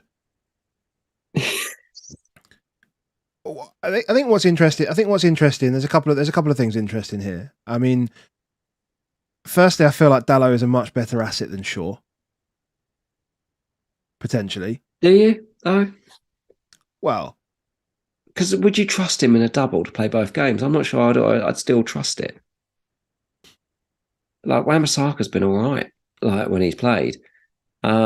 He's obviously very cheap, Dalot. That's the good part about him. But I feel like you could end up going back to the old double up with a pair of them. I think what's really clear, Casemiro obviously you can't now pick because he's banned. So then you look at these bonus bits on the right: Shaw, Dalot, Bruno, Rashford. Perfect. There's 4 players on this team that I like. They're all affordable. Happy days. I think that we've seen them improve, but there's 5 assets there. One of them gets sent off all the time. The other 4 are brilliant. See which you can afford for your team. Get them in. Everyone's got Rashford anyway. Just get him in. Do his stuff. What we've seen from start at the bottom from Rashford. Rashford's baseline's dropped because he's now spending more time at striker. Not necessarily full striker, which why his baseline's like still near a 5, but he spends like 30 minutes of every game at striker. and he's scoring loads. And what he has done, his minus points on bonus are actually considerably better post World Cup because he's just not missing big chances. He's so on top of his game. He's in such a good place. Hopefully, I'm sure the fact that he's gone off on a trip to, where'd he go, New York? Then I'm sure that means he's okay. And it isn't a serious injury to worry about. But Rashford, just yes. Bruno, baseline is fantastic. Gone up from 11 to 15. Market improvement. All of his increase is in creation. He's creating more. He's more key passes, more big chance creation. Now, he has been taking more set plays because Eriksen's been out. Eriksen's fit. Casemiro's injured. That might be an issue, a little bit of an issue for Bruno. And it might also be a little bit of an issue for Shaw, because Shaw's been taking all those left side ones. So we don't know. We're not going to know. We're not going to know if he's going to chuck Eriksen back in, whether he plays Bruno deeper. We're not going to know any of it. The fact that we don't fully know of it, and the fact that his baseline's increased by creating chances, still says to me that I would go Rashford over Bruno if I was looking at a captain choice for this 29. But I do look at it and think, I could very much see there being assist, goal with the pair of them. Do I want a piece of it? Shit's points. Yeah, it's difficult because for some people it's going to be a difficult price point to get to. I understand that some people will have moved off Kane, and if you're off Kane, then it's easier to get to. In that case, I absolutely wouldn't even consider anything else. It would make it really straightforward to do so. It's just on his game, Bruno. It's just on his game, mate. Like when he's on his game, we know what he does. He scores points. Yeah, I've missed many a double game week with him in it recently. And he just seems to always pull it out in a double game week. So yeah, as well, this time around he's going to be a lot higher owned than he has been in any others as well. That's the thing. Yeah. And if he's not, it's a bigger opportunity. Yeah. So yeah, for me, I look at it and just like, I'm going to need Bruno in. Thank you very much. Spin it. Well, top team's gone. I've got 5 left. Top 3. Yeah, 5 to go. We've got Leeds. Let's get a Leeds in and out. Let's get a Leeds. Sorry, Andy, he's in the chat. I've seen him. There's no man on the pitch. There's a lot of players. There's a lot of players that don't get bonus. All action heroes, no action baselines. I mean, when you look at this table, Aronson, McKennie, Harrison, Sinistera, Somerville, Rodrigo, Nonto, Bamford, like none of them have got a good baseline for a midfielder or their position, really. And therefore, they don't get anything. And then they concede goals, which means the defenders don't get any bonus. And then, I don't know how you even say it. Is it Verba? Verba? But the quality looks good. Small samples, but baseline of 14. If somehow they did keep a load of cleans, suddenly he looks like a good one. Mellier's always good on the baseline, but they don't keep any cleans, so no good. The good part, I imagine, is if you score, you got a chance, because there's so much noise of nothingness when you're looking at it. Yeah. What I really don't like when I look at this again, where do you think the bonus is going in game week 29? It's going to Arsenal. Yeah, that's something to think about. When they get so little bonus, I'm like, oh God. It's tough, mate. Like, it feels almost impossible that Arsenal don't hurt bad taking them out in 29. It really does. You are hoping for a lot of luck because all signs point to 5 of those 6 bonus points, at least, if not more, ending up in the Arsenal place. Yeah. Good. I've just seen this in the chat. Advantage Arsenal because Verba is injured yesterday and Nanto's got an ankle injury. Perfect. Well. Yeah, it's absolutely terrible. Anyone selling Arsenal this week? Everyone's going Saka to Bruno, right? And Zinchenko to Shaw, I assume. That's what everyone's doing. It is tough. Risky. Well, risky. Risky is the word. It's risky. And it's unlikely in some ways to pay in 29. You're hoping it pays across 29, 30 and onwards. Yeah. But if you haven't got a free hit, absolutely do not sell your Arsenal. Spin it. We've still got 2 from pot 2 to go. So Everton or West Ham. We finish on Everton, so we'll do West Ham now. Yeah. I don't think they're going to take a huge amount of time. Similar story. 0 bonus. 0 bonus. He's got 0 goals, is he not? He hasn't scored. Has he scored a goal he scored 1 goal this season, and that was in a 4-0. He might have scored off the bench. I think he scored off the bench. Scored off the bench in a 4-0, right? Yeah. So yeah, he's not going to get any bonus at that point.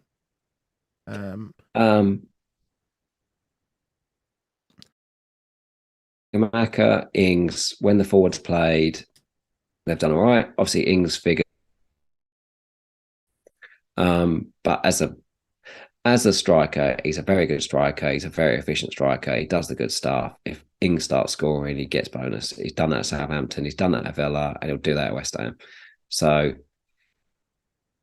but you kind of want him now, really. Like the double in 34 doesn't look good. Yeah. I mean, Zuma, maybe? I don't even think I can consider a West Ham defender, to be honest. It's just not enough in there for me. It's not enough in there for me. And Bowen's upside with the, lack of bonus and just where he is and what he's doing. The whole thing just looks like straight avoid.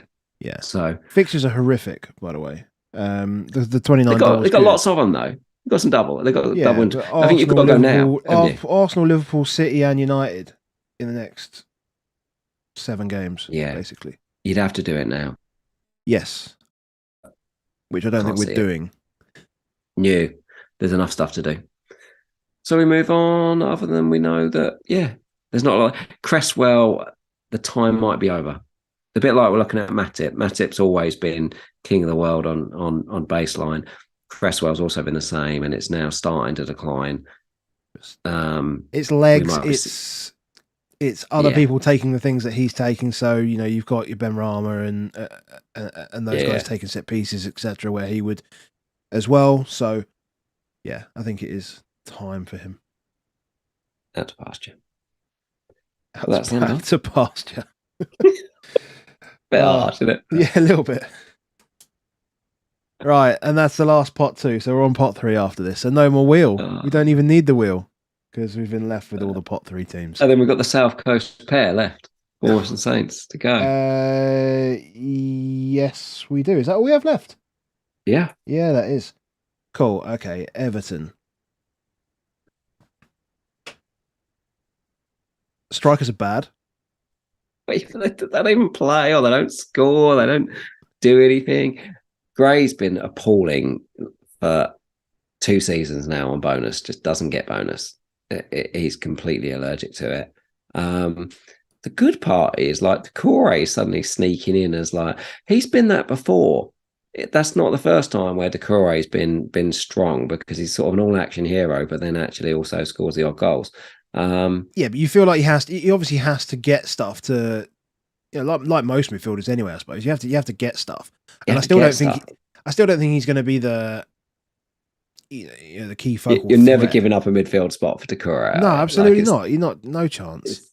It's never happening. But low key. The good part basically is for the likes of Tarko is that he hasn't even got a particularly strong baseline, but because everyone else is so bad and nobody else is scoring, he can just walk in and take some stuff. Yeah, he gets in and around a couple of bonus, gets in and around one, but yeah, Pickford's yeah. Well, they've just got better. Yeah, like in that first half of the season.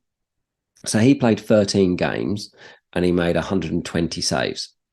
In the post World Cup, he's now played 12 games and he's made 66 saves. Yeah.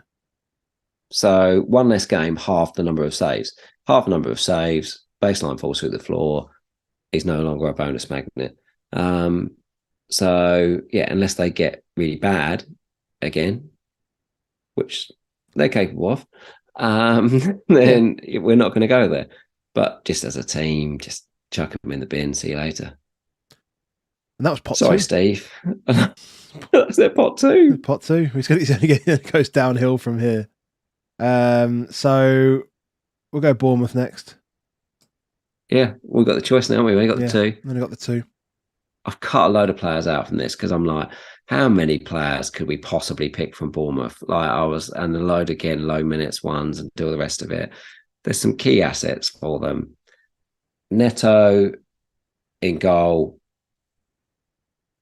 Good, Baseline's but fantastic. Busy, right? That's why. Yeah. Rammed. That's about it. Just gets peppered. Yeah. with shots. Yeah. Billing, good.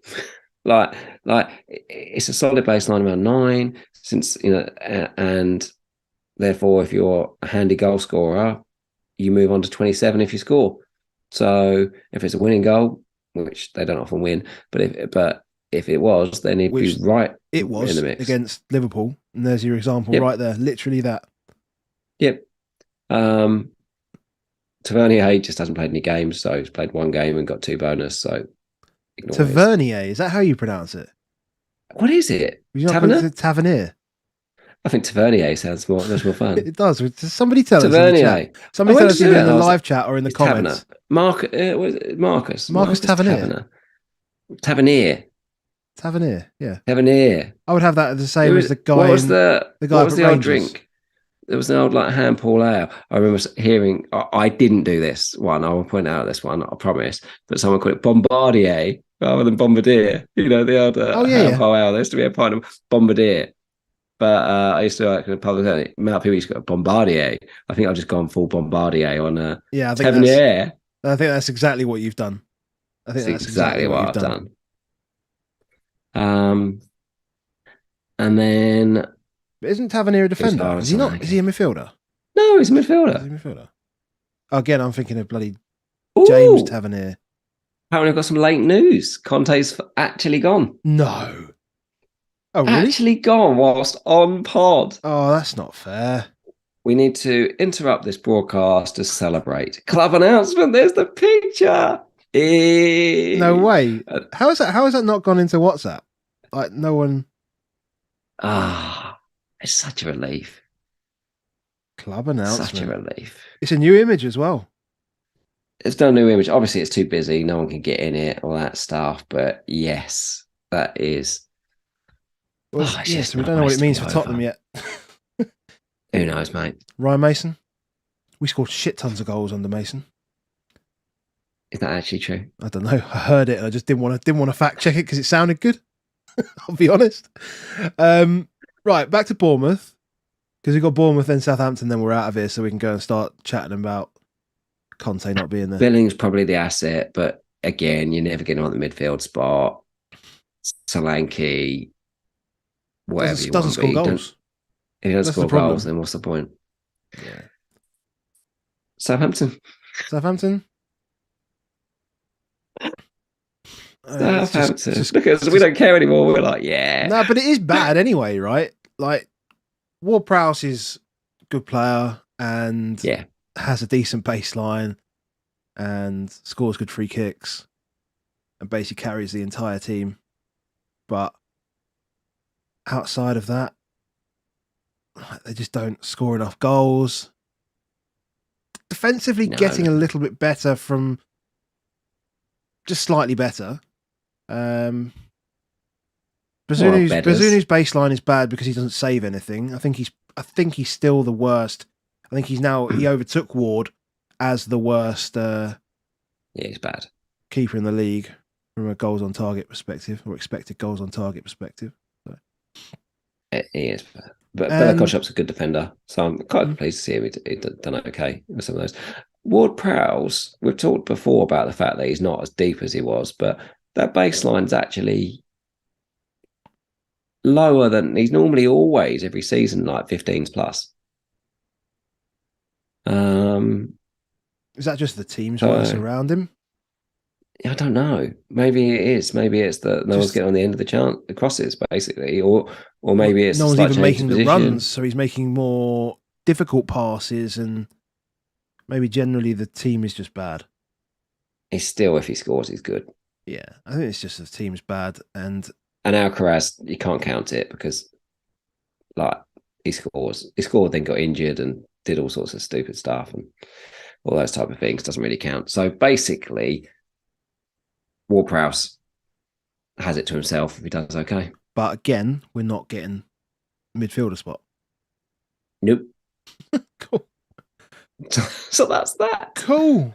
Well, that's good, man. That's good. Hour and 55 is how long I've been recording for, but I don't know how long we've been live. I can't remember now. Where are we? Well, we can get in Hour and get 51. out. That is perfect. So, and got no CONTE. What more can we ask? We got rid of CONTE. Like, it's the dream pod. So, yeah, thank you to everyone in the chat. I know that we haven't really been engaging with you much, apart from the good news that has just been passed on, with Tottenham's new manager bounce coming, obviously.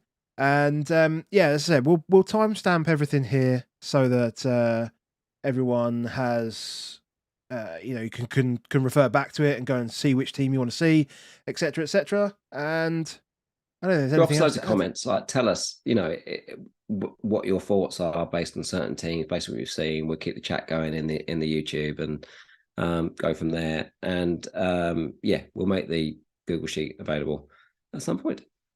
Perfect. Like and subscribe on your way out, and we will see you next time. Cheers, guys. See you later.